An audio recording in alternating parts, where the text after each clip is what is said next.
Dongseng. Dongseng. This is used to say younger sibling in Korean.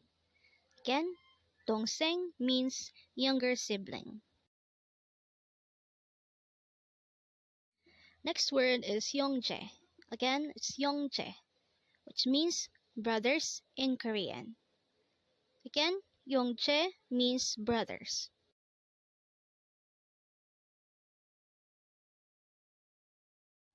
Next word is chame. Again, it's chame, and this is used to say sisters in Korean. Again, chame is sisters.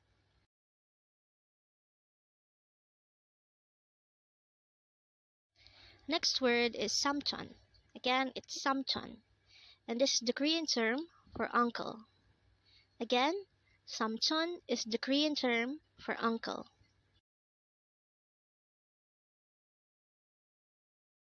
Next word is imo. Again, imo. This is the Korean term for aunt. To be specific, imo is used to call your mother's sister.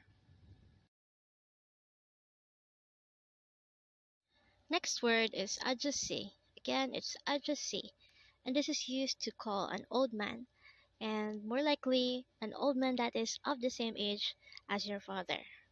Again, ajusi is a generic term for old man. Next word is ajumma, and this one is used to call a mature woman or an old woman, which is more likely of the same age as your mother. So that is ajumma. Next word is sarang, and this is simply the Korean term for love. Again, sarang is a noun which means love.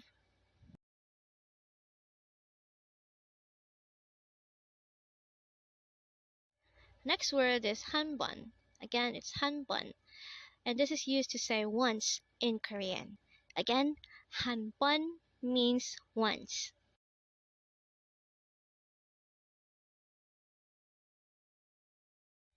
Next word is jalgayo. Again, it's jalgayo, and this is used to say goodbye in Korean. Again, jalgayo is a way to say goodbye in Korean.